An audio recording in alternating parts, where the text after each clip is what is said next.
Hello my dear student. तो चलिए मैं आज आपके सामने जे एडवांस 2026 का एक और क्वेश्चन लेकर आया हूँ जो है थर्मोडायनामिक्स का कार्नोट इंजन पर बेस्ड। बहुत सारे टीचर्स तो ये कह के निकल जाते हैं कार्नोट इंजन तो इम्पोर्टेंट नहीं है, बट हम लोग क्लासेस में पढ़ाते हैं और ये एक से ज़्यादा जब सीरीज में कनेक्टेड रहते हैं तो उसका भी चीज़ें हम लोग कराते हैं कार्नोट इंजन का। और वहाँ से क्वेश्चन आ गया था, हमारे बच्चे तो बहुत ही आसानी से इस क्वेश्चन को सॉल्व कर लिए। देखिए कैसे सॉल्व किया जाता है। यहाँ पर क्या दे दिया बच्चों कि थोड़ा ध्यान से देखोगे तो यहाँ पर क्या दिया हुआ है कि 5 कार्नोट इंजन है और with efficiency eta and same number of cycles per unit time and operating 6 heat reservoirs. ये 6 हीट रिजर्वायर आप देख सकते हैं, यहाँ पर 6 हीट रिजर्वायर्स दे दिए। सभी का जो इफिशियंसी है वो ईटा दिया हुआ है, right. The amount of heat release per cycle by one engine is completely absorb by the next. मतलब जितना भी अमाउंट सिंक में जा रहा है वो दूसरे वाले जो वो दूसरे के लिए क्या हो जाए सोर्स के जैसा वर्क करने लग रहा है दूसरे इंजन के लिए। ओके। और इनिशियल जो है अमाउंट जो है वो हीट एब्जॉर्ब कर रहा है पर साइकिल फर्स्ट इंजन, और फिर उसके बाद वर्क डन जो है डब्ल्यू रिप्रेजेंट कर दिया है। ओके। तो नेट इफिशियंसी दिया हुआ है यहाँ पर डब्ल्यू बाई क्यू नॉट। तो आपको ईटा का जो इस साइकिल में क्या इफिशियंसी आ रहा था उसका वैल्यू बताना है, ईटा का वैल्यू हमें बताना है बेसिकली। तो कैसे करेंगे बेटा, अब जैसे इस वाले केस का भी ईटा है, यहाँ भी ईटा है, इधर भी ईटा आएगा, राइट। तो अगर हम लोग ईटा निकालना चाहें तो ईटा इज इक्वल टू क्या हो जाएगा, ईटा का वैल्यू अगर आप लिखोगे तो eta will be you know that 1 - sink का जो भी रहेगा, यानी Q2 - Q1 होता है सिंक अपॉन जो होता है आपका सोर्स जो भी रिजर्वायर होता है।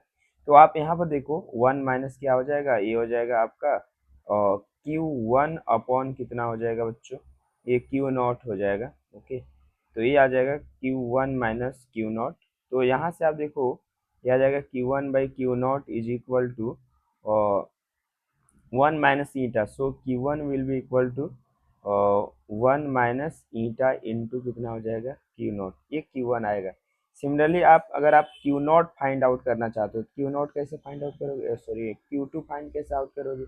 तो ईटा इसके लिए भी तो सेम ही है जो इफिशियंसी है, तो इसके लिए क्या लिख लो 1 माइनस और ये हो जाएगा आपका Q2 बाई Q1। ओके।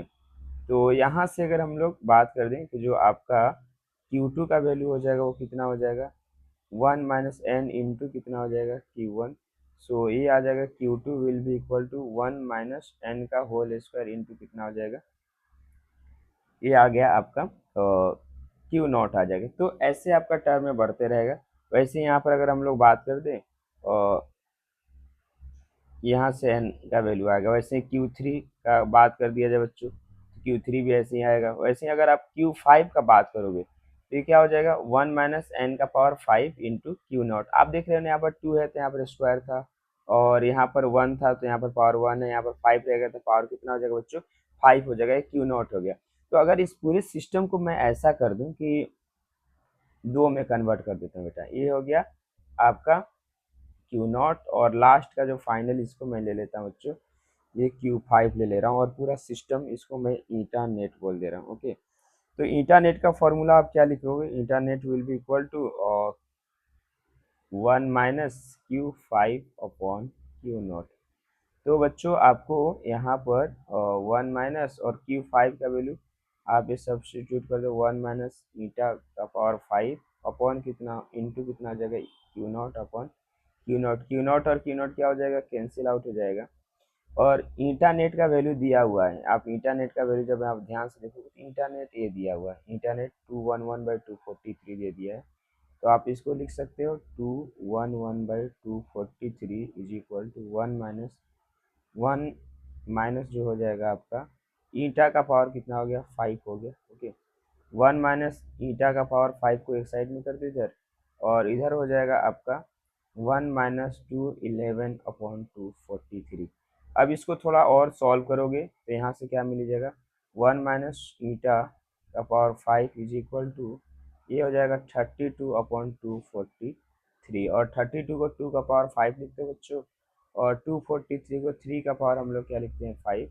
सो यहाँ से जब आप देखोगे तो 1 माइनस ईटा का जो वैल्यू होगा, 1 माइनस ईटा वो कितना आ रहा है, 1 माइनस ईटा जो आ जाएगा और 2/3 आ जाएगा। Okay, so eta will be equal to 1 minus 2/3 यानी 1/3, 1/3 कितना होता है 0.66, ठीक है 0.67 आंसर, तो ये आपका आंसर होगा। तो इस टाइप से आप क्या कर सकते हो, आसानी से प्रॉब्लम को सॉल्व कर सकते हो। और ये क्वेश्चन आपका जे एडवांस 2026 का है। तो बच्चों अगर आप क्वेश्चंस जो भी क्लासेस में कराया जाता है ना उसको आप अच्छे से करते हो तो आसानी से कोई भी क्वेश्चंस आप क्रैक कर सकते हो। ऐसा नहीं कि बहुत ज़्यादा कोई टाइम लगेगा आपको सॉल्व करने में, आपके रीच में होगा सब क्वेश्चंस। और जे एडवांस में क्वेश्चन सॉल्व करने के लिए ऐसा नहीं चाहिए कि आपको बहुत ज़्यादा आपको 100% सॉल्व कर, आपको क्वालिफाइड करना है 50%, 60% भी आप इसको ला देते हो ना तो जे एडवांस में अच्छा रैंक आपको मिल जाएगा, अच्छे कॉलेजेस भी मिल जाएंगे। ओके बच्चों, तो आज के इतना ही। अगर मेरी वीडियो पसंद आई है तो आप चैनल को सब्सक्राइब कर दीजिए और अपने दोस्तों के पास ज़रूर शेयर कीजिए। Thank you so much.